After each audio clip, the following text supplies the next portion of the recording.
नमस्कार प्रिय दर्शकों, एक बार फिर आपका स्वागत है। प्रिय दर्शकों, आज फिर एक नया वीडियो, एक नई कहानी लेकर के हम हाजिर हुए हैं। प्रिय दर्शकों, आज की जो कहानी है, आज का जो प्रसंग है, यह बड़ा ही मोटिवेशनल है, बड़ा ही ज्ञानवर्धक है। प्रिय दर्शकों, यह एक बूढ़ी चिड़िया की कहानी है। प्रिय दर्शकों, इससे पहले अगर आप हमारे चैनल पर पहली बार आए हैं तो चैनल को सब्सक्राइब करें, बेल आइकॉन ऑन करें, अच्छे कमेंट किया करें ताकि हर आने वाले वीडियो का नोटिफिकेशन सबसे पहले आपको मिले और प्रिय दर्शकों आप उसका फायदा उठा सके। तो शुरू करते हैं प्रिय दर्शकों आज की ये प्यारी सी कहानी, ये प्यारा सा वीडियो। प्रिय दर्शकों, प्राचीन समय की बात है। एक राजा था। उस राजा की 6 रानियां थीं। राजा का राज्य बहुत दूर दूर तक फैला हुआ था। राजा बहुत ही दयालु और धार्मिक प्रवृत्ति वाला था। वह हमेशा अपनी प्रजा की भलाई के लिए काम करता था। वह राज्य की प्रजा को अपनी संतान की तरह मानता था। राज्य की प्रजा भी अपने राजा को बहुत प्रेम करती थी। उसके राज्य की सीमाएं बहुत दूर दूर तक फैली हुई थीं। राजा के राज्य में प्रजा को किसी प्रकार कोई भी दुख नहीं था। राजा के कोई संतान नहीं थी, इसलिए राजा को हमेशा यही चिंता लगी रहती थी।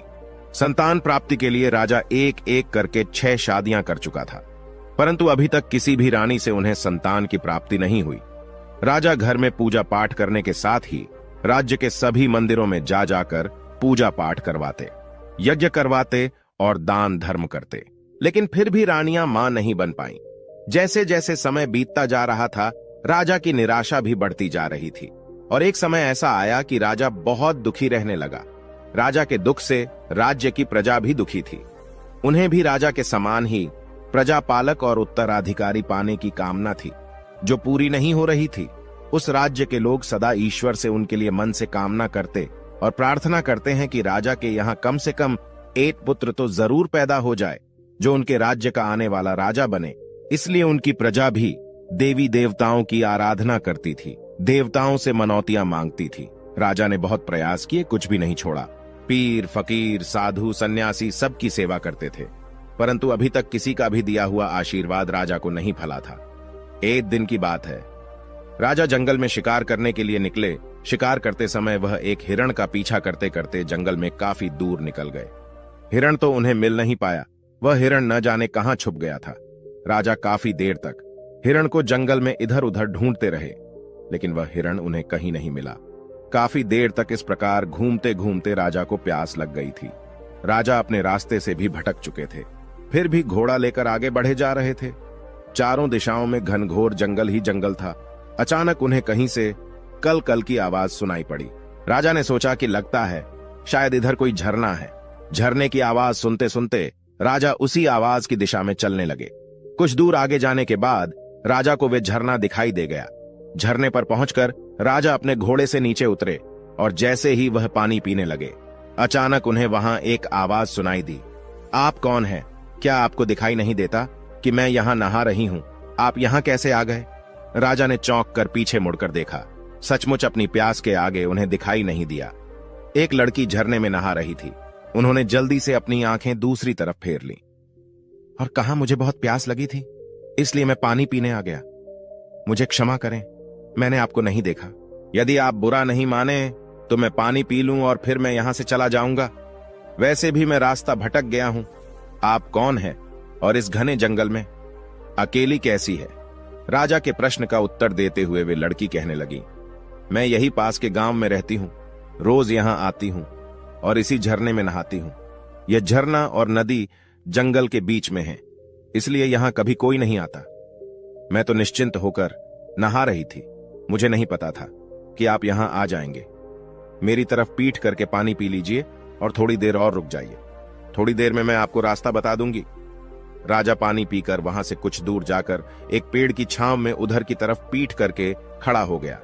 इधर वह लड़की जल्दी जल्दी नहाकर एक चट्टान की ओट में जाकर कपड़े बदलने लगी और कुछ ही देर में वहां से निकलकर राजा के पास आ गई। राजा के पास आकर वे कहने लगी, आपको और पानी पीना है तो पी लीजिए। राजा ने कहा, नहीं नहीं, पानी तो मैंने पी लिया है। अब तुम मुझे अपना परिचय दो और मेरी मदद करो। लड़की कहने लगी, मैंने अपने घर ले जाने के लिए कुछ फल तोड़ रखे हैं। आपको भूख लगी होगी, आप उन्हें खा सकते हैं। क्या आप उन फलों को खाएंगे? अगर खाना चाहोगे तो मैं आपको दे दूंगी।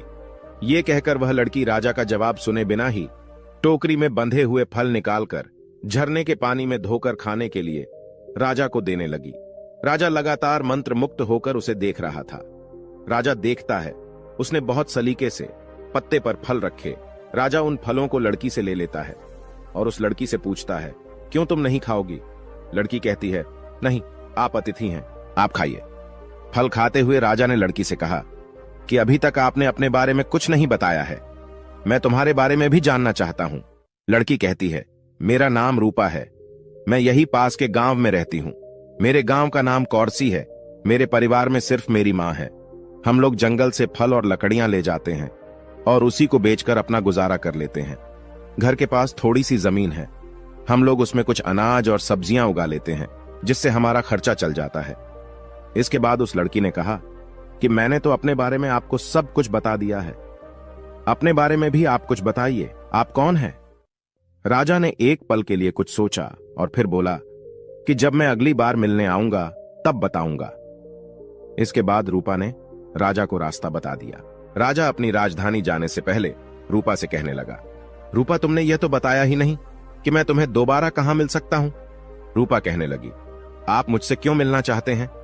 राजा कहने लगा, बस तुम्हें देखकर तुमसे बातें करने की इच्छा होती है। इसके बाद रूपा हंसते हुए बोली, मैंने आपको बताया तो था कि मैं रोज यहां आती हूं, सुबह लकड़ियां ले जाकर मां को दे देती हूं, फिर फल लेकर जाती हूं। उसके बाद खाना खाकर हम सब्जी और फल बेचने के लिए बाजार को जाते हैं। मैं इस समय यहां मिलूंगी या फिर यदि आप चाहें तो आप मेरे गांव में भी आ सकते हैं। उसके बाद राजा वहां से चल पड़ा और अपनी राजधानी आ गया। लेकिन राजा रूपा पर मोहित हो गया था, इसलिए वह बेचैन रहने लगा। उसे बार बार रूपा से मिलने की इच्छा होती है। वह समझ नहीं पा रहा था कि छह रानियों के रहते उसका दिल रूपा की ओर खींचा चला जा रहा है। जब उसके लिए सहन करना कठिन हो गया, तब उसने जंगल में घटी ये सारी बातें अपने मंत्री को बताई। मंत्री जी ने कहा, महाराज, यदि आप चाहते हैं तो आप उस लड़की से विवाह क्यों नहीं कर लेते? हो सकता है उनसे ही हमारे राज्य को उत्तराधिकारी मिल जाए। मंत्री का सुझाव सुनने के बाद अगले ही दिन राजा अपने मंत्री को साथ लेकर रूपा से मिलने के लिए चल पड़ा। झरने के पास पहुंचकर उसने रूपा को आवाज दी। रूपा झरने पर नहीं थी। कई बार आवाज देने के बाद वे वहीं रुक गए। इंतजार करने के बाद भी जब उन्हें रूपा दिखाई नहीं दी तो राजा ने मंत्री जी को भी बुलाया और कहा, आज रूपा दिखाई नहीं दे रही है। लगता है या तो आज रूपा आई नहीं है या फिर आकर वापस चली गई है। परंतु उसने कहा था कि मैं रोज यहां आती हूं, तो अब तक आए क्यों नहीं? मंत्री जी कहने लगे, महाराज, क्यों ना हम लोग उसके गांव चले? राजा कहने लगे, हां, लगता है यही ठीक रहेगा। रूपा के गांव में जाने का निश्चय करके दोनों उसके गांव पहुंचे और फिर रूपा का नाम लेकर पता करते हुए उसके घर पहुंच गए।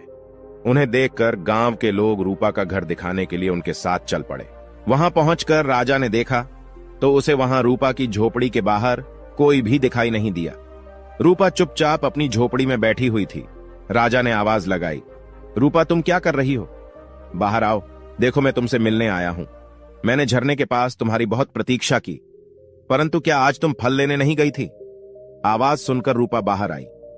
उसकी आंखें आंसुओं से भरी हुई थीं। राजा ने पूछा, रूपा, क्या हुआ? तुम क्यों रो रही हो? अब तक दो अजनबियों को घोड़े पर सवार देखकर इकट्ठे हुए ग्रामीणों में से एक ने कहा, बाबूजी, इसके अपनों में इसकी एक मां ही तो थी और वह भी चल बसी। उसे सर्प ने डस लिया था और अब यह बेचारी अकेली रह गई। आप ही बताइए कि ऐसे में अब यह बेचारी रोए नहीं तो क्या करें? आप लोग कौन हैं? मंत्री जी ने राजा का परिचय दिया और मंत्री की बात सुनकर पूरे गांव में खलबली मच गई। सभी ने मिलकर राजा का दिल से स्वागत किया। राजा ने गांव के मुखिया से कहा, मैं रूपा से विवाह करना चाहता हूं, क्या आप लोगों को कोई आपत्ति है? मुखिया ने कहा कि नहीं, हमारी बेटी राजरानी बनेगी। हमारी तो भाग्य खुल गए।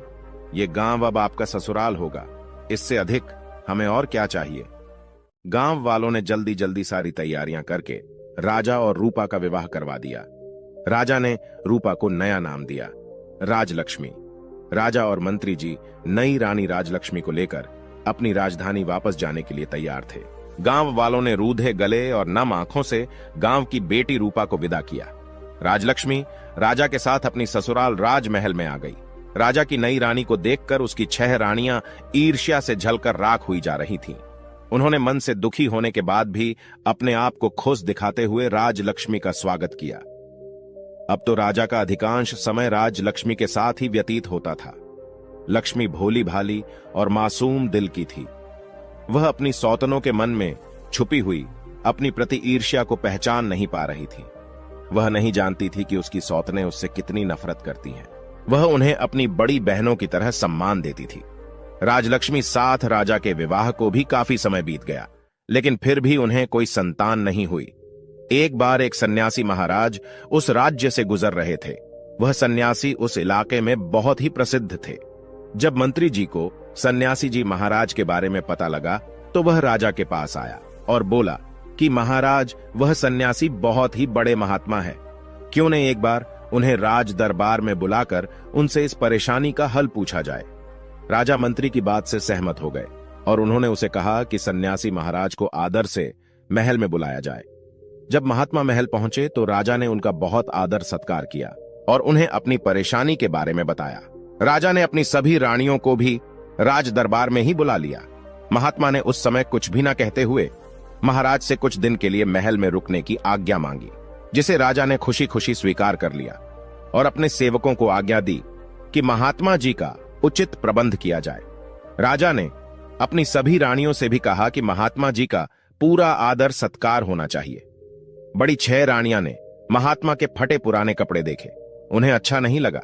वह सभी महात्मा के फटे कपड़ों की ओर देखती और किसी न किसी बहाने उनकी सेवा करने से इनकार कर देती। छोटी रानी राजलक्ष्मी महात्मा का पूरा आदर सत्कार करती।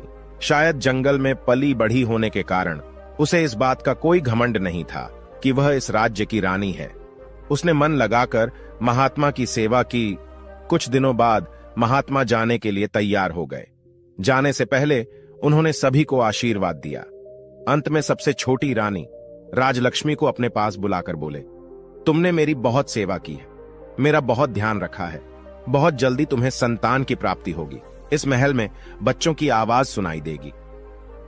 यह सुनकर राजा और रानी राजलक्ष्मी बहुत खुश हो गए। उन्हें इस प्रकार आशीर्वाद देकर महात्मा चले गए और सचमुच कुछ ही दिनों के भीतर छोटी रानी गर्भवती हो गई। कुछ ही दिनों में राजलक्ष्मी ने राजा को शुभ समाचार दिया कि वह पिता बनने वाले थे। रानी गर्भवती थी। ये समाचार सुनने के बाद राजा की खुशी का ठिकाना ना रहा। अब तो राजा रानी राजलक्ष्मी का और भी ज्यादा ध्यान रखने लगे। राजलक्ष्मी को किसी तरह की कोई तकलीफ ना हो, यह सोचकर उन्होंने राजमहल में सभी दासियों को इच्छा पूरी करने के निर्देश दे दिए। उन्होंने कुलगुरु को भी यहां निर्देश दिया वह प्रतिदिन रानी को धार्मिक और प्रेरित कहानी सुनाए। इस समाचार से पूरे राज्य में खुशी की लहर दौड़ गई। पूरे राज्य में लोग खुशियां मनाने लगे। चारों तरफ बधाइयों की धूम मची थी। सभी लोग खुश थे कि राज्य को वारिस मिलने वाला है। परंतु बड़ी 6 रानियां तो जलकर राख हो गई थीं। ये 6 की 6 रानियां आपस में विचार करने लगीं। अब क्या होगा?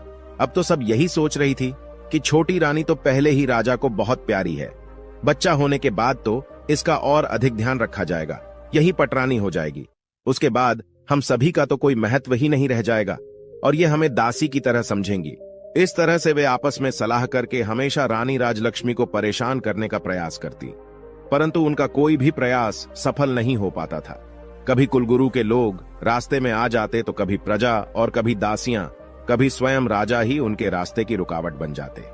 समय बीत रहा था और रानी की गर्भावस्था का समय भी लगभग पूरा होने को था। तभी अचानक राज्य की सीमा पर विद्रोहियों ने विद्रोह कर दिया। उनके विद्रोह को दबाने के लिए सेनापति को भेजा गया, जो कि अपने काम में असफल रहे। तब राज्य की सीमा पर स्वयं राजा को ही जाना पड़ा।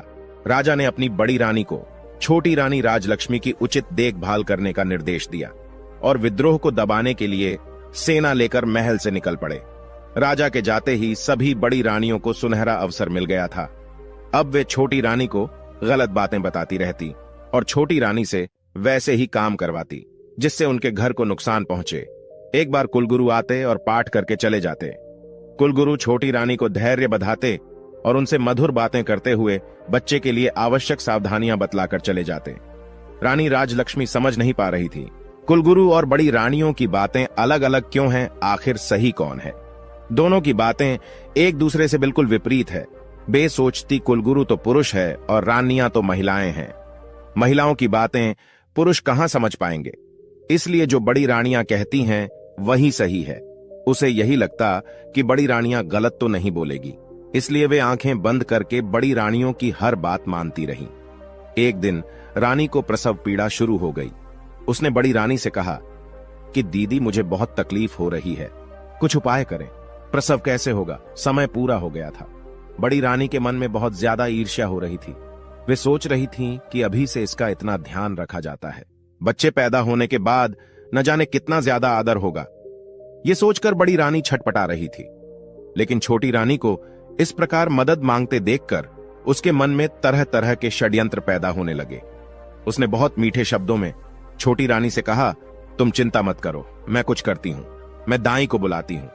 तब तक तुम ऐसा करो कि देखो, वे सामने कोठरी है, तुम उसमें अपना सिर डालकर खड़ी हो जाओ, इससे तुम्हें आराम मिलेगा और प्रसव आराम से हो जाएगा। तब तक दाई भी आ जाएगी। राजलक्ष्मी को ऐसा कहकर बड़ी रानी वहां से चली गई। राजमहल की दाई को बुला भेजा, उसे ढेर सारा धन देकर और कुछ समझाकर अपने साथ शामिल कर लिया। इसके बाद दोनों मिलकर इंतजार करने लगी। दूसरी ओर बड़ी रानी के जाने के बाद रानी राजलक्ष्मी कोठरी में सिर डालने लगी।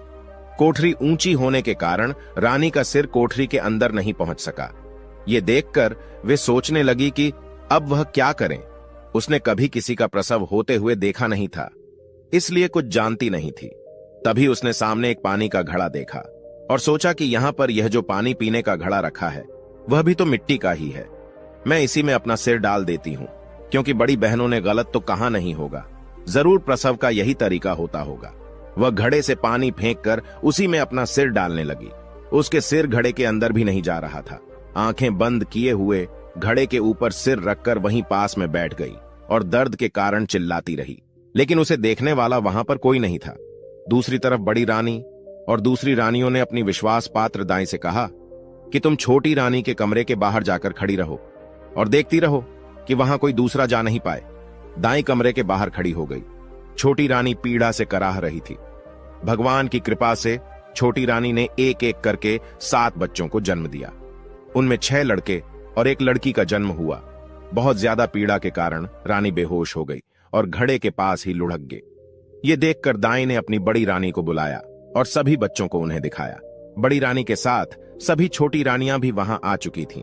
वे उसे देखकर हैरान थीं कि छोटी रानी ने एक साथ 7 बच्चों को जन्म दिया है और सभी बच्चे बिल्कुल स्वस्थ और तंदुरुस्त है। उन्होंने उस दाई से कहा कि तुम जल्दी से जाओ और कुछ पत्थर के टुकड़ों को लेकर आओ। दाई जल्दी से पत्थर के टुकड़ों को लेकर आ गई।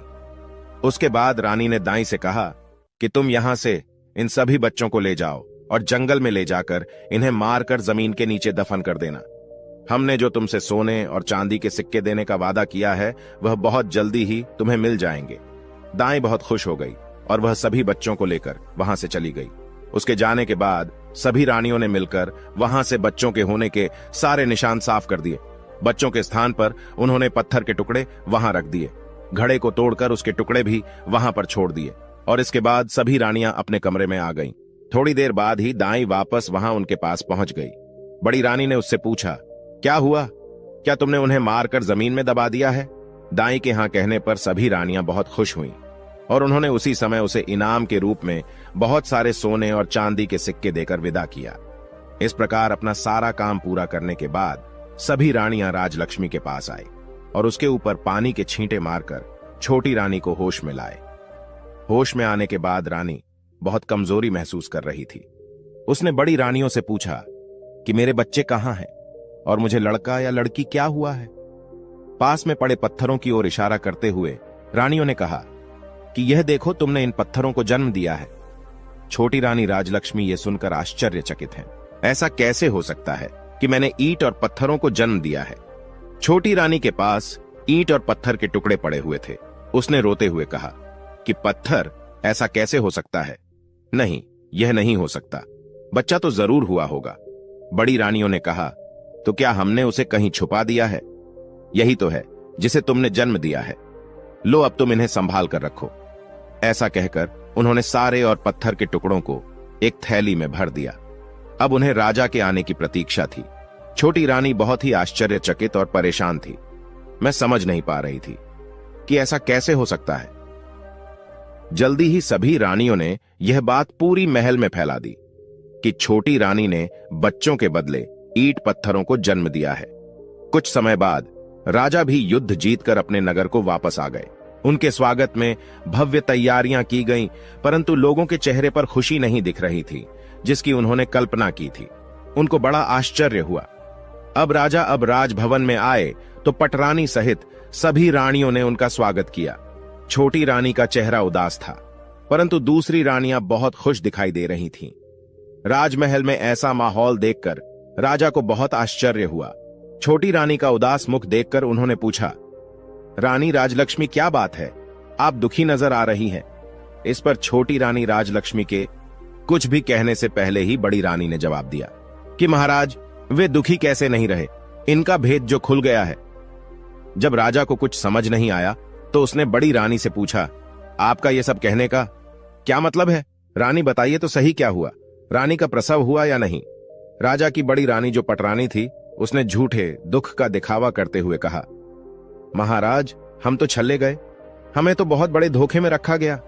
महाराज, राजलक्ष्मी बड़े मासूम चेहरे वाली, यह तो बहुत ही छलने वाली और धोखेबाज निकली। महाराज, ये हमें गर्भवती होने का धोखा देती रही। ये गर्भवती नहीं थी, बस दिखावा करती रही और इसने हमें धोखे में रखा। गर्भ होने पर कुछ तो होता। इन्हें तो पत्थर पैदा हुए हैं, वे पत्थर इन्हीं के कमरे में रखे हुए हैं। आप जाकर स्वयं देख लीजिए। पटरानी राजा और रानी राजलक्ष्मी को राजलक्ष्मी के कक्ष में लेकर गई और उन्हें पत्थरों के टुकड़ों को दिखाया। राजा पत्थरों के टुकड़ों को देखकर आश्चर्यचकित थे। उन्होंने कहा, यह कैसे हो सकता है? मानव गर्भ से ये पत्थर कैसे पैदा हो सकते हैं? बड़ी रानी पटरानी कहने लगी, महाराज, वही तो हम भी कह रहे हैं कि हमारे साथ गर्भवती होने का नाटक किया था। हम भी तो उम्मीद लगाए बैठे थे। सभी को यह उम्मीद थी कि राज्य का वारिस मिलेगा, इसके साथ ही हमें भी तो माता होने का सौभाग्य मिलता, परंतु ऐसा कुछ भी नहीं हुआ। बड़ी रानी के इस प्रकार कहने पर राजा को उसकी बातें ठीक लगने लगी। राजा को भी लगा कि रानी ने सभी को धोखा दिया है। अब राजा क्रोध में भरकर रानी राजलक्ष्मी की ओर पलट गए और पूछा, बताइए रानी, आपने हमें इतना बड़ा धोखा क्यों दिया? हमें छलने की आपकी हिम्मत कैसे हुई? यदि आप ऐसा ना करती तो हम इसे विधि का विधान मानकर संतोष कर लेते कि हमारे भाग्य में संतान सुख है ही नहीं। लेकिन आपने तो हमें हमारे जीवन की सबसे बड़ी आशा दिखाकर हमारी आशा पर पानी फेर दिया। हम तो आपके मासूम चेहरे पर मोहित होकर आपको अपनी रानी बनाकर लेकर आए थे। हमने आपको इतना प्यार, आदर और सम्मान दिया, परंतु आप उस सम्मान के योग्य नहीं हैं। हमें धोखा देने से पहले इस सब के बारे में एक बार भी नहीं सोचा। हमें आपसे ऐसी उम्मीद बिल्कुल भी नहीं थी, लेकिन आपने जो छल हमसे किया है उसका दंड तो हम आपको अवश्य देंगे। आज से आप हमारी रानी नहीं बल्कि महल की नौकरानी होगी। जाइए, हमारे सामने से अभी चली जाइए, वरना क्रोध में मैं न जाने क्या कर बैठूं। राजा के ऐसे शब्द सुनकर छोटी रानी बहुत दुखी हुई, लेकिन वह कुछ नहीं कर सकती थी। वे उस कक्ष से बाहर चली गई और एक तरफ बैठकर रोने लगी। इस घटना के बाद तो राजमहल में छोटी रानी का जीवन बहुत मुश्किल हो गया। बड़ी रानी और बाकी सभी रानियां उसके साथ बहुत बुरा व्यवहार करती। महल की नौकरानियों से भी अधिक काम उससे लिया जाता। उनको महल की सफाई के काम में लगा दिया गया।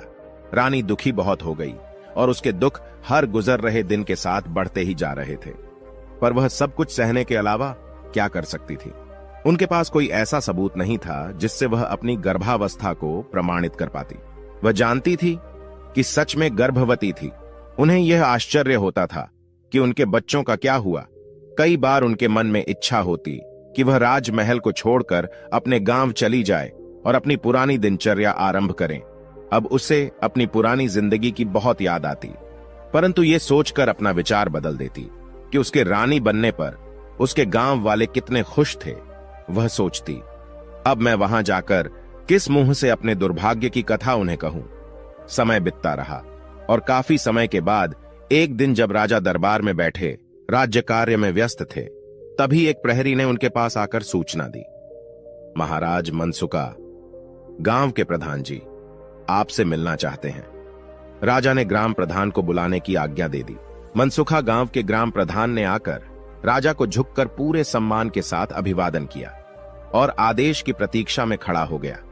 राजा ने कहा, ग्राम प्रधान जी, कहे आपकी क्या समस्या है? ग्राम प्रधान कहने लगा, महाराज, आपके शासन में किसी को कोई समस्या हो ही नहीं सकती। राज्य में और हमारे गांव में सभी राजी खुशी है। आज मैं यहां आपके पास एक आश्चर्यजनक और चमत्कारिक घटना के बारे में बताने के लिए आया हूं, जिसके बारे में जानकर हम सब गांव वालों की तरह आप भी बहुत ही हैरान रह जाएंगे। महाराज, मुझे लगा कि आपको इसके बारे में पता होना चाहिए, इसलिए मैं यहां चला आया। राजा कहने लगे, प्रधान जी, ऐसी कौन सी चमत्कारपूर्ण घटना हुई है, उसके बारे में हमें बताएं। प्रधान कहने लगे, महाराज, हमारा गांव जंगल के पास में है। वहां बहुत से पेड़ पौधे हैं, लेकिन पिछले कुछ समय से हम वहां एक स्थान पर एक चंपा के फूल और कई बांस के पौधों को देख रहे हैं। ये पौधे अपने आप उग गए हैं। इन पौधों को किसी ने भी नहीं लगाया। शुरू में तो हम में से किसी ने भी उन पर विशेष ध्यान नहीं दिया, पर अब हम उनके बारे में सोचने के लिए मजबूर हो चुके हैं। महाराज, उन ऊंचे बांस के पौधों के बीच में चंपा का पौधा ऐसा लगता है जैसे बांस के पौधों के द्वारा घेरा डालकर चंपा के पौधे की सुरक्षा की गई हो। उन्हें देखकर ऐसा लगता जैसे बांस के पौधे खास तौर पर उस चंपा के पौधे की सुरक्षा के लिए ही लगाए हो। परंतु महाराज, यह भी सत्य है कि उन पौधों को हमारे गांव के किसी भी व्यक्ति ने नहीं लगाया है। ये सभी पौधे एक साथ अपने आप ही उग गए हैं।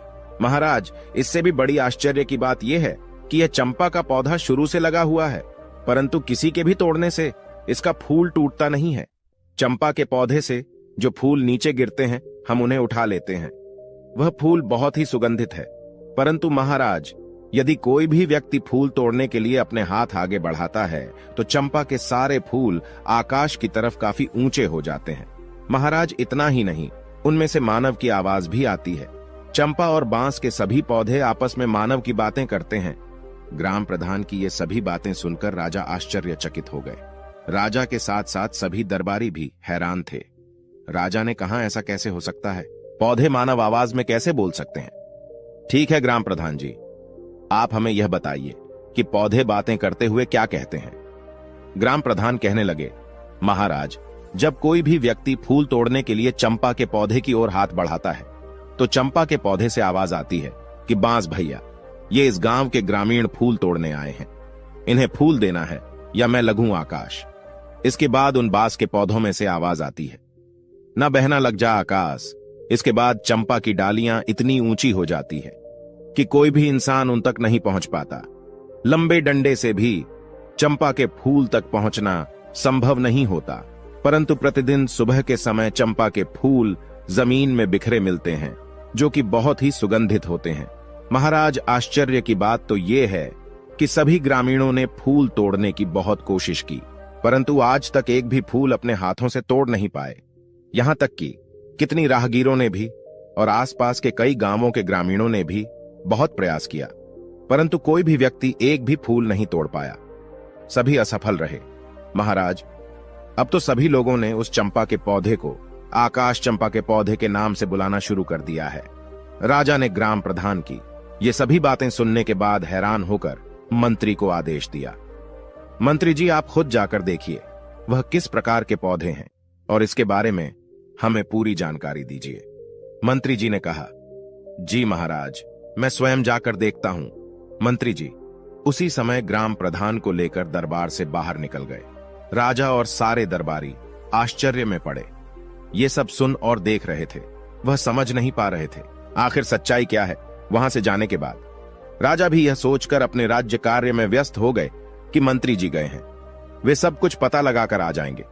राजमहल से निकलकर जब मंत्री जी ग्राम प्रधान जी के साथ उन पौधों के पास पहुंचे तो सभी ग्रामीण भी वहां पर इकट्ठा हो गए। सुबह का समय था। मंत्री जी, ग्राम प्रधान और गांव के लोग आकाश चंपा के पौधे के पास पहुंच चुके थे। वहां पहुंचते ही चंपा के फूलों की गंध उनके नाक के नथुनों में प्रवेश कर गई। चंपा की सुगंध से वे सम्मोहित से हो गए। चंपा के पौधे के पास पहुंचकर मंत्री जी ने देखा कि ग्राम प्रधान के बताए अनुसार वहां पर एक चंपा का पौधा था और कई बांस के पौधे थे। चंपा का पौधा बिल्कुल बीच में था और बांस के पौधे उसे अपनी सुरक्षा के घेरे में लिए हुए खड़े थे। चंपा की डालियां सामान्य ऊंचाई पर थीं, जिसे मंत्री जी आराम से अपने हाथ से पकड़कर छू सकते थे और फूल भी तोड़ सकते थे। चंपा के फूल मंत्री जी के हाथों की पहुंच की सीमा में थे। पौधे के चारों ओर जमीन पर फूल बिखरे पड़े थे। मंत्री जी चंपा के फूल की सुगंध से सम्मोहित होकर चंपा के पौधे की ओर बढ़े और तोड़ने के लिए अपना हाथ आगे बढ़ाया। तभी वहां पर मौजूद सभी लोगों को चंपा के पौधे से निकलती हुई मानव आवाज सुनाई दी, जिसे सुनकर मंत्री जी के आगे बढ़े हाथ जहां के तहां रुक गए। वह आश्चर्यचकित हो उठे। वे देख रहे थे कि ये आवाज चंपा के पौधे से आई थी। चंपा के फूल के पौधे से आवाज आई थी कि हे बांस भैया। हाँ बहन चंपा। ये आवाज किनारी की ओर से बांस में से आई। उसके बाद चंपा के पौधे से आवाज आई, हमारे मंत्री जी फूल तोड़ने आए हैं, क्या मैं टूटूं या लग जाऊं आकाश? सभी बांस के पौधों में से एक साथ आवाज आई, जो बिल्कुल साफ सुनाई दे रही थी। ऐसा लग रहा था जैसे 5-6 लोग एक साथ बोल रहे हो। इन आवाजों को सुनकर मंत्री जी आश्चर्यचकित हो गए। ऐसे लग रहा था जैसे उनके हाथों के साथ साथ उनका दिमाग भी सुन हो गया हो। और जब वे इन आवाजों को सुन रहे थे जो कह रहे थे, ना बहन चंपा लग जा आकाश, ये वही मंत्री जी हैं जिन पर हमारी मां की जिम्मेदारी थी, लेकिन इन्होंने अपनी जिम्मेदारी पूरी नहीं की, इसलिए इनके सामने झुकना नहीं, एक भी फूलों का स्पर्श इन्हें नहीं करने देना। इसलिए बहन चंपा लग जा आकाश। और आश्चर्य, चंपा की सभी डालियां इतनी ऊंची हो गई कि अब मंत्री जी किसी भी तरह से उसके एक भी फूल को नहीं छू सकते थे। अब मंत्री जी ने चंपा के फूल तोड़ने का बहुत प्रयास किया, लेकिन बहुत कोशिश करने के बाद भी वह एक फूल भी नहीं तोड़ सके। बांस के पौधों में से जो आवाज आ रही थी वह मंत्री जी से कह रही थी कि जाइए मंत्री जी, अपने राज कार्य का संचालन कीजिए। आप किसी इंसान की जिम्मेदारी लेने के योग्य नहीं हैं। मंत्री जी, आप अपनी जिम्मेदारी पूरी तरह से निभाते नहीं हैं। आपने एक बार भी ये देखने की कोशिश नहीं की कि हमारी महारानी राजलक्ष्मी गर्भावस्था के अंतिम समय में कैसे रही और उनका प्रसव कैसे होगा। ऐसे कठिन समय में उन्हें क्या क्या समस्या हो सकती है। इसलिए अब आप यहां से जाइए, हमारी दृष्टि में आपने अपराध किया है। उनकी बात सुनकर मंत्री आश्चर्यचकित थे। एक ओर उन्हें इस बात का आश्चर्य हो रहा था कि यह पौधे मनुष्य की आवाज में बात कैसे कर रहे हैं। वहीं दूसरी ओर वे यह सोचकर भी हैरान थे कि वह सचमुच रानी राजलक्ष्मी को दिन में केवल एक बार देखकर आ जाते थे। ये बात सच तो थी, लेकिन उन्हें यह समझ नहीं आ रहा था कि यह बात इन पौधों को कैसे पता चली। और वे आत्मग्लानि से भर उठे, क्योंकि उन्हें गर्भावस्था के अंतिम समय में रानी की देखभाल तथा प्रसव अपनी निगरानी में करवाना चाहिए था। अब उन्हें यह महसूस हो रहा था कि सही में उन्होंने अपनी जिम्मेदारी सही ढंग से पूरी नहीं की। अब वे सोचने पर मजबूर हो गए कि क्या रानी राजलक्ष्मी के साथ कुछ बड़ा षड्यंत्र हुआ है? क्या कुछ ऐसा है जो मैं नहीं जानते हैं? ऐसी क्या बात है? उन्होंने पौधों से पूछा कि आप ही हमें बताइए, हमसे क्या गलती हुई है और हमारे द्वारा हुई उस गलती का क्या प्रायश्चित हो सकता है जिससे हमारी भूल सुधारी जा सके। परंतु उसके बाद उन पौधों में से कोई आवाज नहीं आई। मंत्री जी पौधों से बात करने का बार बार प्रयास करते रहे। उन्होंने पौधों से कई प्रकार के प्रश्न पूछे, लेकिन उन्हें पौधों की तरफ से कोई उत्तर नहीं मिला और ना ही अब पौधों की तरफ से कोई भी आवाज आई। लेकिन चंपा की डालियां अभी भी ऊंचाई पर थीं, इसलिए मंत्री जी बहुत परेशान थे। मंत्री जी को उनके प्रश्नों के उत्तर नहीं मिले थे। निराश होकर मंत्री जी वहां से वापस जाने लगे। वहां से लौटने से पहले उन्होंने गांव वालों से कहा, मैं इस बात को महाराज से अवश्य कहूंगा और मुझे पूरा विश्वास है कि मेरी बात सुनने के बाद महाराज इस रहस्य का पता करने के लिए यहां अवश्य आएंगे। इसके बाद मंत्री जी वहां से अपनी राजधानी वापस आ गए। राजमहल वापस आकर उन्होंने महाराज को सारी बातें बताईं और कहा कि महाराज, मुझे लगता है कि राजमहल में कुछ षड्यंत्र तो अवश्य हुआ है। अब मुझे तो अपने ऊपर ग्लानि हो रही है। मुझे ऐसा लग रहा है कि जैसे मैं राजरानी की देखभाल पूरी तरह से नहीं कर पाया। आज मुझे उन पौधों की बात सुनकर ऐसा लग रहा है कुछ ऐसा हुआ है जो हम लोग नहीं जानते। इस बारे में मैंने अपनी तरफ से जाने की पूरी कोशिश की, लेकिन उन्होंने मुझे कुछ नहीं बताया। इसलिए महाराज, मेरा आपसे अनुरोध है कि आप एक बार अवश्य वहां चले और स्वयं देखें। हो सकता है वह आकाश चंपा आपको सारी बात बता दे। मंत्री की पूरी बात ध्यानपूर्वक सुनकर राजा ने कहा, ठीक है, हम स्वयं चलेंगे और अपने साथ अपनी रानियों को भी लेकर चलेंगे। हम सारे लोग वहां चलकर देखेंगे। मंत्री जी समझ नहीं पा रहे थे कि अब वह क्या करें। उन्होंने फिर से कोशिश करते हुए महाराज से कहा कि महाराज, यदि आप उनकी सूरत नहीं देखना चाहते तो ना देखें, लेकिन उन्हें अपने साथ अवश्य लेकर चले, क्योंकि महाराज मुझे लगता है राजमहल में कुछ षड्यंत्र हुआ है और उसका पता हमें नहीं चल पाया है। महाराज, मुझे दुख है कि अनजाने में मैं भी इस षड्यंत्र में शामिल हो गया हूं। इसलिए तो चंपा और बांस ने मुझे जिम्मेदारी नहीं निभाने वाला इंसान कहा। इसलिए महाराज, आप मेरी इतनी सलाह मानकर मुझ पर उपकार कीजिए। हो सकता है इससे मुझे अपनी भूल सुधारने का अवसर मिले और मेरे किसी अनजाने पाप का प्रायश्चित हो जाए।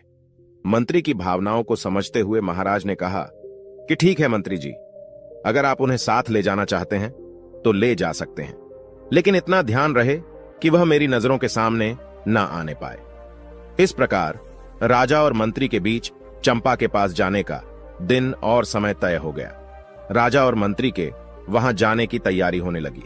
निश्चित दिन पर और नियत समय पर राजा अपनी रानियों के साथ आकाश चंपा का रहस्य जानने के लिए निकल पड़े। आगे आगे रथ में स्वयं राजा, उनकी पटरानी तथा पीछे 5 रानियों की पालकी थी। उनकी कई प्रमुख सभा सदस्य भी उनके साथ जा रहे थे। राजा के आदेशानुसार छोटी रानी राजलक्ष्मी को उन दासियों के साथ जाना था, परंतु मंत्री जी ने उनके जाने की व्यवस्था अपने परिवार के साथ की थी और सम्मान सहित एक पालकी में अपने परिजनों के साथ उनकी यात्रा सुनिश्चित की। मंत्री जी को कहीं ना कहीं अब भी अपने आप पर ग्लानि आ रही थी। उन्होंने गर्भ अवस्था में रानी की पूरी तरह से देखभाल नहीं की थी और उन्होंने रानी की प्रसव की सही व्यवस्था नहीं की थी। उन्हें पूर्ण विश्वास हो गया था कि रानी ने राजा को धोखा नहीं दिया है, उनके साथ छल हुआ है। प्रसव तो अवश्य हुआ है, लेकिन इसके साथ ही छोटी रानी राजलक्ष्मी राजमहल में किसी गहरे षड्यंत्र की शिकार हुई है। राजा का काफिला चल दिया और गांव के पास आकर रुका। वन के बाहर गांव की सीमा पर पड़ाव डाला गया। गांव के ग्रामीण परिवार के स्वागत में जुट गए।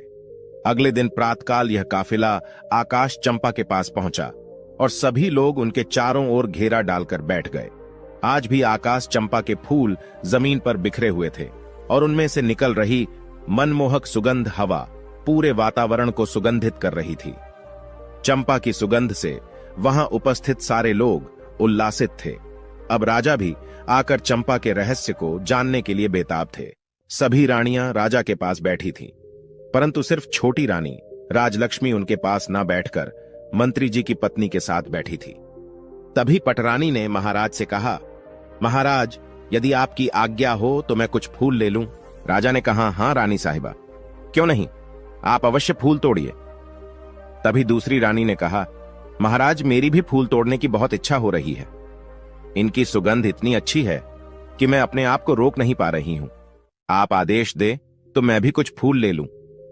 तभी तीसरी रानी भी अनुरोध करने लगी। राजा देख रहे थे कि सभी रानियां फूल चुनने के लिए बहुत उत्साहित है, इसलिए उन्होंने सभी को आज्ञा दी। लेकिन राजा ने पहले 6ठे नंबर की रानी को सुनने के लिए निर्देश दिया। उन्होंने पटरानी से कहा कि आप सबसे छोटी है, इसलिए सबसे पहले उन्हें फूल चुनने का अवसर दीजिए। महाराज की बात मानते हुए बड़ी रानी ने कहा कि हे 6ठे नंबर की रानी, पहले तुम फूल ले लो। रानी फूलों के पास गई और उसने चंपा के फूलों को तोड़ने के लिए अपना हाथ आगे बढ़ाया। तभी चंपा के फूल से आवाज आई, रानी आप रुकिए, आप हमारी आज्ञा के बिना इस तरह हमारी फूल नहीं तोड़ सकती। आवाज को सुनते ही रानी के हाथ जहां थे वहीं रुक गए। आसपास बैठे सभी लोग भी इस आवाज को सुनकर दंग रह गए। तभी चंपा के पौधे से आवाज आई। चंपा के पौधे ने बांस के पौधे से पूछा कि बांस भैया, हमारी सौतेली छोटी मां हमारी फूल तोड़ने आई है, मैं टूटू या लघु आकार। बांस के पौधे में से आवाज आई, बहन चंपा, लग जा आकाश, ये योग्य नहीं है। क्या तुम्हें याद नहीं कि इन्होंने हमारी मां के साथ कैसा अत्याचार किया है? इसलिए बहन, इनके बारे में मत सोच और लग जा आकाश। इसके साथ ही चंपा की डालियां ऊपर उठने लगीं और आकाश को छूने लगीं। निराश होकर महारानी वापस आकर अपने स्थान पर बैठ गई। इसी प्रकार से 5वीं, 4थी और दूसरी रानी भी हार मानकर अपने स्थान पर बैठ गई। इसके बाद आई सबसे बड़ी रानी। उन्होंने अपने हाथ पौधे की ओर बढ़ाए, परंतु पहले ही कहा, सभी सुने, मैं इस राज्य की महारानी और महाराजा की पटरानी हूं। इस राज्य में जो कुछ भी है उन सब का उपयोग सबसे पहले मैं करती हूं, या वे मेरी अनुमति से किसी और को प्राप्त होता है। इसलिए चंपा, अपनी डाली को नीचे झुका और मुझे फूल लेने दे। इस बार चंपा की डालियों से आवाज आई, भैया बास, हमारी सौतेली माँ हमें फूल देने के लिए चेतावनी के साथ धमका रही है, हमें अपना आदेश मानने के लिए कह रही है। तुम क्या कहते हो, हमें इनका आदेश मानना चाहिए या नहीं? ना बहना, तुम्हें आदेश देने का इनके पास कोई अधिकार नहीं है। पटरानी है राजा की और अपने राज्य की, और हम इनके राज्य की प्रजा नहीं है, और हम कोई वस्तु भी नहीं है जो इनके उपयोग में आना आवश्यक हो। क्या तुम्हें याद नहीं है, उनके आदेश से तो सारा काम हुआ है। इन्होंने ही तो हमारी मां को सबसे ज्यादा दुख दिया है, और इन्होंने ही हमें वन में भेजकर हमारी मृत्यु का रास्ता तैयार किया था। ये तो महारानी बनने के लायक भी नहीं है। रानी और महारानी राज्य की जनता की मां होती है, इसीलिए पूरी प्रजा भी उनकी संतान बनकर उनके आदेशों का पालन करती है। परंतु इन्होंने तो माता होने का अपना कर्तव्य ही नहीं निभाया। ये तो हमारी संघारक है, हमें मारने वाली है। इन रानियों के हाथों में तुम अपने सुगंधित फूलों को कैसे दे सकती हो? इसलिए बहन, तुम झुकना मत, तुम आकाश में ही रहो, तुम्हें इनका स्पर्श भी नहीं होने देना चाहिए। सभी के सामने ये सभी बातें सुनकर बड़ी रानी का सर लज्जा से झुक गया। राज्य के सभी सभासदों, राज्य की जनता और ग्रामीणों के समक्ष उनका इतना अपमान हुआ जो उन्हें बिल्कुल भी अच्छा नहीं लगा। परंतु इस पौधे को कोई दंड भी तो नहीं दे सकती थी। उसकी इच्छा तो ये हो रही थी कि बांस और चंपा के पौधे के टुकड़े टुकड़े करवा दें, लेकिन वह मजबूर थी, इसलिए चुपचाप आकर अपने स्थान पर बैठ गई। अब चंपा की डालियां वापस पहले की तरह पहले वाली अवस्था में सामान्य ऊंचाई पर आ गई। अब राजा खुद उठे और फूल तोड़ने के लिए आगे बढ़े। जब उन्होंने चंपा के पौधे के पास जाकर फूल तोड़ने के लिए अपने हाथ आगे बढ़ाए, तभी चंपा के पौधे से आवाज आई, नाना महाराज, आप ये भूल कभी मत कीजिएगा। आपको फूल तोड़ने से रोकने के लिए मैं अपने भैया से अनुमति नहीं लूंगी। यदि भैया अनुमति दे भी देंगे तो भी मैं आपके हाथों में नहीं आऊंगी। इसलिए आप अपने हाथ पीछे ही रखिए, फूल तोड़ने का विचार त्याग दीजिए। राजा आश्चर्यचकित होकर सोचने लगे, आखिर ऐसा क्या हुआ कि उनको रोकने के लिए चंपा अपने भाइयों से भी अनुमति नहीं लेगी और बिना अनुमति के ही उन्हें रोक देगी। उन्होंने पूछा, मैं इस देश का राजा हूं, तुम मुझे यह बताओ कि जब मैंने कभी भी किसी के साथ अन्याय नहीं किया। मैं अपनी प्रजा को अपनी संतान मानता हूं और संतान की तरह उनकी देखभाल भी करता हूं। मैंने कभी किसी पशु पक्षी को भी तकलीफ देने की नहीं सोची, परंतु तुम ऐसा क्यों कह रही हो? इस बार चंपा के पौधे से आवाज आई कि आप अपनी पूरी प्रजा को संतान मानते हैं, परंतु आप उसी पर विश्वास करते हैं जो दूसरे आपसे कहते हैं। आप कभी भी सच्चाई जानने की कोशिश नहीं करते। आपने प्रजा को संतान माना, लेकिन आपने आपकी अपनी संतान की खोज खबर करने की कभी भी कोशिश नहीं की। आपने कभी ये जानने की कोशिश नहीं की कि आप अपनी संतान कहां है, आपकी अपनी संतान कैसी है। आप ही बताइए, क्या कभी आपने यह सब जानने का प्रयास किया? आप अपने राज्य की सुरक्षा करने की बात करते हैं, लेकिन आप तो अपनी गर्भवती पत्नी की सुरक्षा नहीं कर पाए। आपने एक सच्ची नारी का विश्वास नहीं किया और उन्हें धोखेबाज कहकर नौकरानी बना दिया। इस प्रकार हमारी मृत्यु के षड्यंत्र में आप भी शामिल हो गए। महाराज, जब आप अपनी पत्नी को ही सुरक्षा नहीं दे पाए तो किसी और को क्या सुरक्षा दे पाएंगे? राजा ने पूछा, तो क्या अब आपके फूलों को कोई नहीं तोड़ पाएगा? चंपा के पौधे ने कहा, यह जानने का अधिकार आपको नहीं है, इसलिए आप वापस जाएं और अपने राज्य का संचालन करें, युद्ध लड़े। आपकी प्रजा, आपकी संतान आवश्यक है, लेकिन उस प्रजा की, उस संतान की देखभाल करने के कारण आप अपनी संतान की, अपने होने वाले बच्चों की रक्षा नहीं कर पाए। इसलिए आप यहां से जाइए। राजा के पास कहने के लिए आप कोई शब्द नहीं थे, इसलिए वे अपने स्थान पर आकर चुपचाप बैठ गए। अब मंत्री जी ने राजा से कहा, महाराज, अब आप यदि आदेश दे तो हम छोटी रानी राजलक्ष्मी को एक बार फूल तोड़ने के लिए पौधे के पास भेज दें। राजा कुछ उत्तर देते उससे पहले ही पटरानी बोल उठी। पटरानी ने कहा, मंत्री जी, जो फूल महाराज के हाथों भी नहीं टूटे, वे इस धोखेबाज के हाथों कैसे टूटेगी? मंत्री जी ने प्रश्नवाचक दृष्टि से महाराज की ओर देखा। चंपा के पौधे से अब तक की हुई इतनी बातों से राजा के मन में भी शंका पैदा होने लगी थी। उनके मन में भी कहीं ना कहीं ये विचार आने लगा था कि कहीं रानी राजलक्ष्मी के साथ सच में कोई षड्यंत्र तो नहीं हुआ था। उन्होंने अपनी शंका दूर करने का निर्णय लिया और फिर उन्होंने इसके लिए मंत्री जी को अनुमति दे दी। राजा ने मंत्री को अनुमति देते हुए कहा कि ठीक है मंत्री जी, आप रानी राजलक्ष्मी को चंपा के पौधे के पास ले जाइए। अब मंत्री जी रानी राजलक्ष्मी को फूल तोड़ने के लिए कहते हैं। रानी उठती है और देखती है कि चंपा के पौधे की डालियां आकाश की काफी ऊंचाई पर है। यह देखकर वह कहती है, मंत्री जी मेरे हाथ इतनी ऊंचाई पर कैसे पहुंचेंगे? मंत्री जी ने कहा, आप एक बार वहां पर जाकर तो देखिए, आपसे पहले इतने लोगों ने कोशिश की है, इतने लोग फूल को नहीं तोड़ पाए। अभी अभी आपने देखा कि महाराज भी फूल नहीं तोड़ पाए, इसलिए आप घबराइए मत। यदि आपसे भी नहीं टूटेगा तो क्या हुआ, छोड़ दीजिएगा, लेकिन आप चलिए तो सही। जब मंत्री जी ने रानी को इस प्रकार समझाया तो रानी हिम्मत करके चलती हुई चंपा के पौधे के पास आई और उसने अपने हाथ बढ़ाकर अपने पास से जाते हुए चंपा के पौधे के तने को छुआ और उसे बहुत प्यार से सहलाया। रानी को लगा जैसे उस स्पर्श से उन्हें सुख मिल रहा है, असीम आनंद आ रहा है। वे पौधे को सहलाती रही। पौधे से आवाज आई, भैया बास। आवाज उसकी रुदौली हुई थी। बास ने कहा, बहन चंपा तुम रो रही हो। चंपा ने कहा, हमारी मां फूल लेने आई है, उन्होंने मेरा बहुत ही प्यार से स्पर्श किया है। उनका प्रथम कोमल स्पर्श पाकर मैं आनंदित हो गई, इसलिए मेरा हृदय भावुक हो गया और आज मैं द्रवित हो गई हूं। आप मुझे आदेश दें कि अब मैं क्या करूं। मेरी तो इच्छा हो रही है मैं अपनी मां के चरणों में अपने सारे फूल समर्पित कर दूं। इस पर सभी बांस के पौधों से एक साथ आवाज आई, हां बहन चंपा, बिल्कुल सही है, तुम्हारा दिल जो कह रहा है वही करो। मां के चरणों में स्वर्ग है, मां के चरणों का स्पर्श कर लो। इस आवाज के साथ ही सभी ने बड़ी हैरानी से देखा कि सारी डालियां झुककर रानी के चरणों को छूकर रानी राजलक्ष्मी के चारों ओर फैल गई। उसके ऊपर चंपा के फूलों की वर्षा हो रही थी।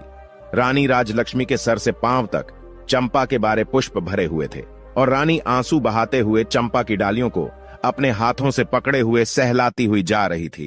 रानी राजलक्ष्मी की आंखों से आंसू बहने लगे। ये देखकर सभी राज्य कर्मचारी, सभासद और ग्रामीण भावुक हो गए। सबकी आंखों से आंसू बहने लगे। राजा ने उठकर उन पौधों से पूछा, तुम यह बताओ कि तुम कौन हो? तुम देव हो, किन्नर हो या किसी अन्य लोक के प्राणी हो? तुमने किसी को भी अपने फूलों को छूने भी नहीं दिया, परंतु अब छोटी रानी की बाहों में बंधकर उनके ऊपर पुष्प वर्षा कर रही हो। इसका क्या मतलब है? इसके पीछे क्या कारण है?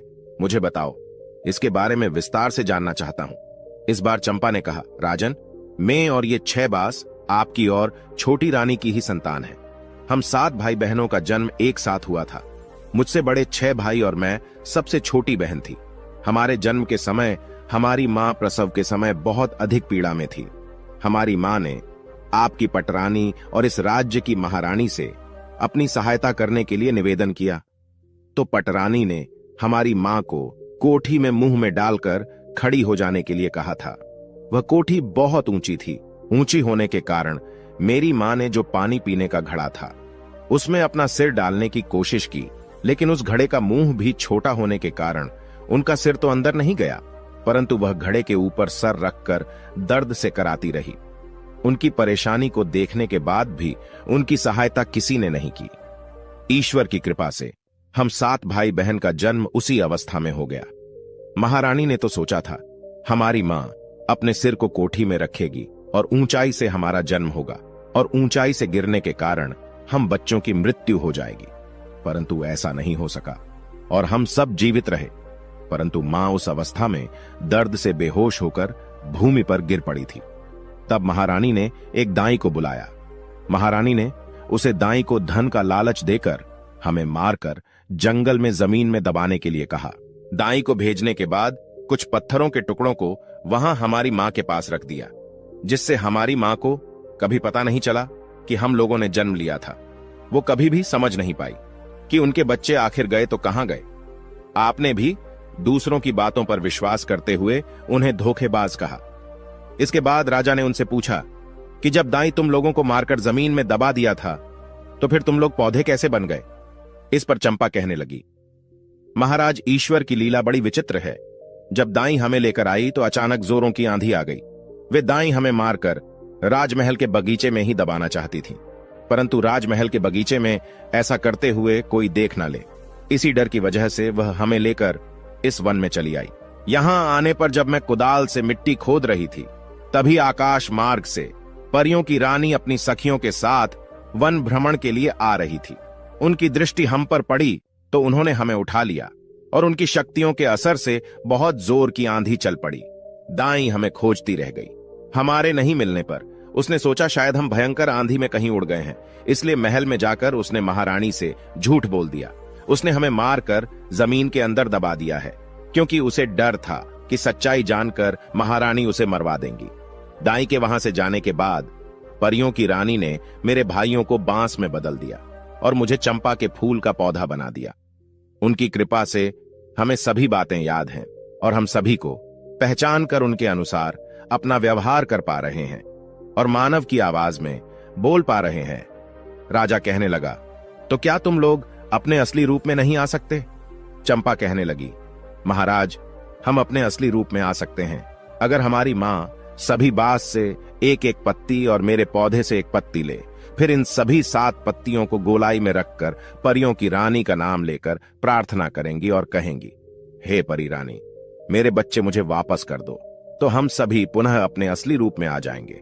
उसकी बात सुनते ही रानी राजलक्ष्मी ने बांस और चंपा के पौधों से एक एक पत्ती ली और उन्हें गोलाई में सजाया और स्वयं उनके समक्ष बैठ गई और हाथ जोड़कर पूरी श्रद्धा के साथ बोली, हे परी रानी, मैं पूरी जिंदगी आपकी सेवा करूंगी, आपकी पूजा करूंगी, फिर भी आपके उपकार का मैं प्रतिकार नहीं कर पाऊंगी। आपने मेरे ऊपर इतना बड़ा उपकार किया है, आपने इतने दिन मेरे बच्चों को संभाल कर रखा, अब कृपया इन्हें मेरे आंचल में डाल दो। मां परी रानी, मुझे मेरे बच्चों से मिला दो। आश्चर्य! पल भर में देखा गया बांस के पौधे और चंपा का पौधा विलीन हो गया। वहां पर लगभग 5 जवा 6 वर्ष के उम्र के 6 बालक और बालिका उपस्थित दिखे। रानी और राजा ने आगे बढ़कर सभी बच्चों को अपनी बाहों में समेट लिया। रानी राजलक्ष्मी की तो हिचकियां बंधी हुई थीं, वे तो रोए जा रही थीं। राजा भी बच्चों को अपने सीने से लगाए अपनी आंखों से आंसू वर्षा किए जा रहे थे। गांव की जनता, सभासद, सभी रानियां बिल्कुल मौन होकर यह दृश्य देख रहे थे। कुछ देर के बाद जब राजा होश में आए तब उन्होंने वहीं पर अपना दरबार लगा दिया और गांव दरबार में पहला राज्य आदेश दिया कि सभी 6 रानियां रानी बनने के योग्य नहीं हैं, इसलिए आज से और अभी से मैं इनका परित्याग करता हूं। छोटी रानी राजलक्ष्मी को इतने दिन जो कष्ट सहन करने पड़े, उसके लिए मैं उनसे क्षमा मांगता हूं और उन्हें पटरानी बनाता हूं। शेष सभी 6 रानियां को राजकुमार और राजकुमारी की हत्या के षड्यंत्र रचने के लिए दोषी मानते हुए उन्हें मृत्यु दंड दिया जाता है। महाराज ने अपने महामंत्री से कहा, मेरे आदेश का तुरंत पालन किया जाए। रानी राजलक्ष्मी, जो अब तक अपने बच्चों को अपनी बाहों में समेटे अपने सीने से लगाए बैठी आंसू बहा रही थी, उसने अचानक से अपना सिर उठाया और कहा, महाराज, आज मेरे लिए प्रसन्नता का बहुत बड़ा दिन है, क्योंकि आज मेरे बच्चे मुझे वापस मिल गए। आज के इस प्रसन्नता भरे दिन में मैं किसी के लिए काला दिन नहीं लाना चाहती, इसलिए आपसे मेरा एक अनुरोध है। मेरा यह अनुरोध स्वीकार कर लीजिए कि बड़ी रानियों को मृत्युदंड ना दें, अन्यथा इनका दोष हमारे बच्चों, हमारी राज्य और राज्य की जनता पर हमेशा के लिए ग्रहण की तरह छाया रहेगा। इसलिए महाराज, इन सबको क्षमा कर दीजिए। राजा ने कहा, रानी, आपका दिल बहुत विशाल है, इसमें सबके लिए क्षमा है, परंतु राजकार्य में क्षमा करने से दोषी दूसरी बड़ी परेशानी खड़ी करते हैं, इसलिए इन्हें क्षमा दान तो नहीं दिया जा सकता, परंतु आपके अनुरोध पर इनका दंड कुछ कम करके आजीवन कारावास में बदल रहा हूं। जब तक जिंदा रहेंगे कारावास में रहेगी। इस कारावास में इन्हें एक समय का भोजन मिलेगा, परंतु कारावास के बाहर एक पल के लिए भी निकल नहीं पाएंगी, यही इनका दंड होगा। इसके बाद राजा और रानी राजलक्ष्मी ने सभी ग्रामीणों को अपनी तरफ से कई उपहार दिए और सभी मंत्रियों और दास दासियों के साथ राजधानी लौट आए। आते समय दृश्य बदल चुका था। राजा के साथ रानी राजलक्ष्मी थी, उनके साथ ही बच्चे घोड़े पर सवार थे और 6 रानियां बंदी की अवस्था में सैनिकों के बीच चलती हुई पैदल महल की ओर जा रही थीं। रात में पहुंचने पर उन्हें कारावास में डाल दिया गया। राजा रानी राजलक्ष्मी के साथ सुखपूर्वक 7 बच्चों और राज्य की जनता का पालन करते हुए अपना जीवन बिताने लगे। रानी राजलक्ष्मी के दिन जैसे फिरे, भगवान की कृपा से सभी लोगों के जीवन में भी खुशियां आ गईं। भगवान अच्छों के साथ हमेशा अच्छा करते हैं। बुरे काम का परिणाम बुरा ही होता है। दोस्तों, हमारी ये कहानी यहीं पर समाप्त होती है। आशा करते हैं आपको हमारी यह कहानी पसंद आई होगी। आपको हमारी यह कहानी कैसी लगी, कमेंट करके जरूर बताएं। आपको हमारी ये कहानी पसंद आई हो तो वीडियो को लाइक करें, चैनल को सब्सक्राइब करें। वीडियो को अंत तक देखने के लिए आपका बहुत बहुत धन्यवाद।